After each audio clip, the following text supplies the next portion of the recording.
Telugu PMC ప్రేక్షకులకు స్వాగతం. Hi friends, మీరు గనక ఇప్పుడే మా ఛానల్కు వచ్చినట్లయితే మా ఛానల్ని సబ్స్క్రైబ్ చేసుకోండి. సబ్స్క్రైబ్ చేయడంతో పాటు పక్కనే ఉన్న బెల్ ఐకాన్ని క్లిక్ చేయండి. శ్రీదేవి విజయ్ కుమార్ సీనియర్ నటులైన విజయ్ కుమార్, మంజుల గార్ల చిన్న కూతురుగా సినిమా ఇండస్ట్రీలోకి ఎంట్రీ ఇచ్చి తెలుగు, తమిళ్, కన్నడ భాషల్లో హీరోయిన్గా నటించింది. శ్రీదేవికి 2009లో రాహుల్తో వివాహం జరిగింది.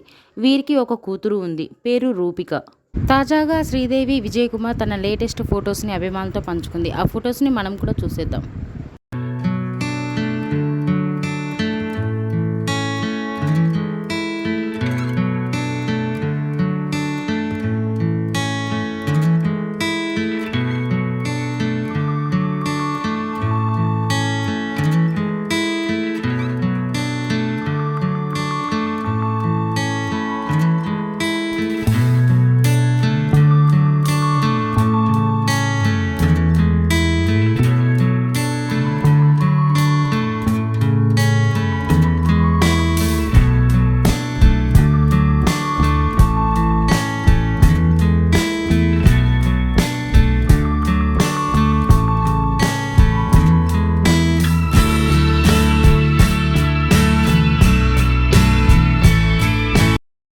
ఈ వీడియో మీకు నచ్చినట్లయితే లైక్ చేసి మరిన్ని టాలీవుడ్ లేటెస్ట్ అప్డేట్స్ మిస్ అవ్వకుండా చూడాలంటే తెలుగు పిఎంసి ఛానల్ను సబ్స్క్రైబ్ చేసుకొని పక్కనే ఉన్న బెల్ ఐకాన్ని క్లిక్ చేయండి.